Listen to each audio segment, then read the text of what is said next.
What is this? It could be food poisoning or something worse. Don't touch your faces.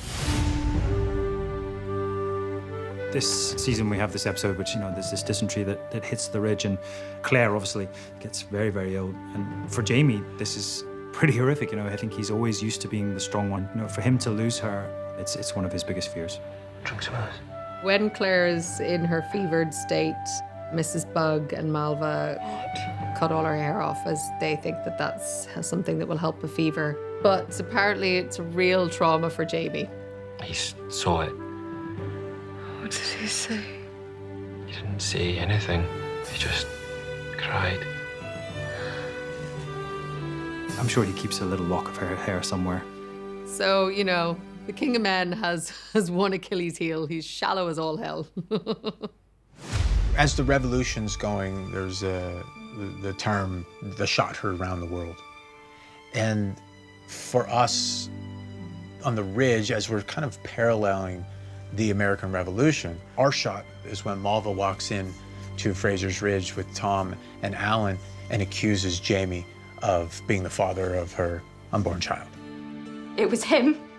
It was a really tough day. It was a very long scene. It almost felt like the theatre again or something, because it was very long, it was strung out, the tension was kind of built, and she's just a wreck. I'm so sorry, Mistress Fraser. We didn't mean to hurt you. What the hell is she talking about? Obviously, that is a huge shock to Claire. Deep down, she knows it's not true. But she did have that fevered dream where she did see them together in the room.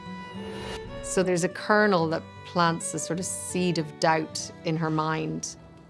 He took me. It's one of those scenes that you look forward to the day on the schedule, because you know that everyone has to bring their A game because there's a lot of emotion at play. No need for that now, isn't there? He's made a whore of your daughter! And I get to swing a fist at Jamie. Yeah, you've seen the size of me. I'm tiny, so I think I glance a punch. Then we'll draw up a contract. Maintenance for her and the bear. Tom tries to do what he thinks is right. He tries to play it by the book, but inside he's broken. I suppose you could take the bastard for your wife to rear. That is your business. Get out. It's completely shocking for Jamie, and obviously for Claire. Claire leaves the room in disgust and confusion. So they have to really work through that together. Do you believe me about Malva? Yes. It's a very pivotal moment, and really is the beginning of the end of Fraser's Ridge, in a sense. When she comes out and she tries to hear me out and I'm chopping the axe. I think you're a young woman who made a mistake. But it wasn't with my husband. Perhaps it was he who made the mistake and now I'm carrying the blame for it. She can't take the love because she's been told by all the men in her life that you're not worthy of love. And Claire shows that to her. And so when she goes back on that and she realises I've gone against the one person who actually had faith in me, then she's disgusted with herself. Young Ian is completely cut up about what has happened. The whole thing is spiralling out of control. And he's thinking, what can I do to help? What can I do to help?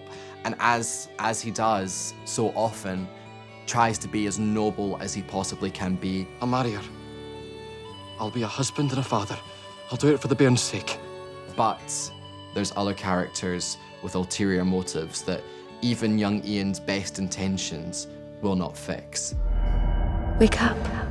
I prep quite a lot with my scripts, but with this scene, it's not necessarily Malva.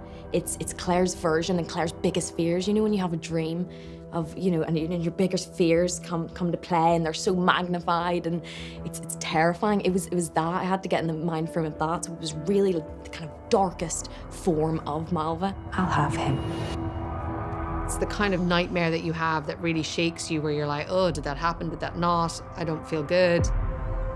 And so she goes outside to the garden, and that's when she discovers this murdered body.